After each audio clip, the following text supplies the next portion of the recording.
What's going on, guys? It's Brandon back here again today for another BFR, and they done it again.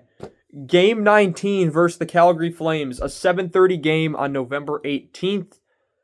Second meeting between these teams. Last time the Hawks won 4-0 in Calgary, and this time they come out, they win 5-2. They go to 10-5-4. They are 5 games above 500. Shots 23-20 Chicago. Hits were 44-13 Calgary. Did I read that right? Faceoffs 38-30 Calgary. Power play Chicago 0 for 4. Calgary 1 for 4. Soderblom had the start. He saves 18 out of 20. Wolf saves 18 out of 22. News, Foligno's out 4 weeks. So that's a minus, but Foligno at this point in his career is not a full... Wouldn't say he's the most needy player in the lineup, but he is a good leader on and off the ice, so his presence will still be felt off the ice. On the ice, they'll have to rely on other leadership, such as Connor Bedard, who now wears an A with Foligno out. First period at 9:18, it's a Chicago penalty to Bedard for slashing. That'd be killed off. 7:15, Calgary penalty to Sharangovich for interference, which is killed. But at 4:55, it's a rebound goal to Ryan Donato. 7th of the season from Crevier again and Oliver Moore to make it 1-0. The Calgary Flames, I believe they challenged for goaltender interference. Nothing there. So they get a penalty, which would be served by Coronado for the failed coach's challenge, and that would be killed off. Second period, 10:19, Calgary penalty to Bean for tripping, which is killed. And it's 8:43, it's a Calgary penalty to Ball for delay of game, which is also killed. So the 5-on-3 is killed off, as well as the 5-on-4 time. 4:49, the Hawks score, and it's Wolf comes out of his net a little bit. Tries to poke the puck down the ice as it's slowly rolling towards him. Bedard beats him and overpowers him. The puck goes in as Bedard just swipes at it, and he gets his 11th of the season from Rinzel to make it 2-0. 37 seconds to go. It's a Chicago penalty to Murphy for cross-checking, and the Flames respond. 28 seconds left in the period. It's a power play goal to Matt Coronado on the doorstep. 6th of the season from Kadri and Anderson to make it 2-1.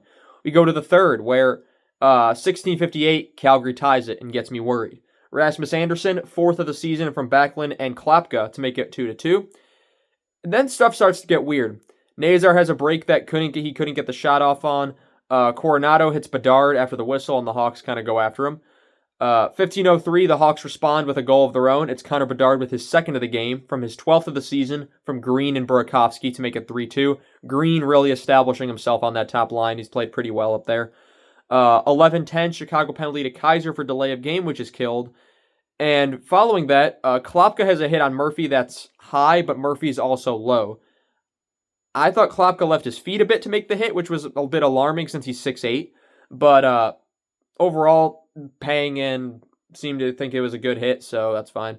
Mikheyev went after him, and I was honestly surprised Mikheyev and Klapka got coincidental minors. I thought Mikheyev would have just got the instigator.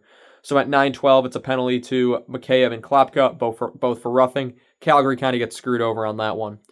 6:56, Chicago gets a deflection, and it's off-ball skate.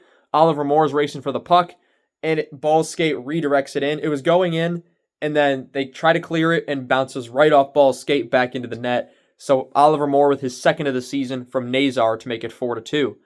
5:14, it's a Chicago penalty to Doc for holding, which was a stupid penalty.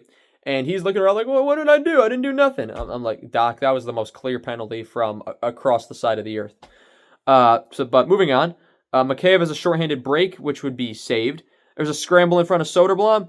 Murphy then hit Huberdeau in the ribs, and you could audibly hear him scream in pain. That's how... Huberdeau might have a broken rib. I just want to get that time. You might want to get that checked out. 2:42, it's a Calgary timeout. I should also mention it was a clean hit. There was nothing issue about it. Huberdeau was leaning down, and Murphy just kind of finished his hit. 2:42, Calgary timeout, and Wolf is also pulled.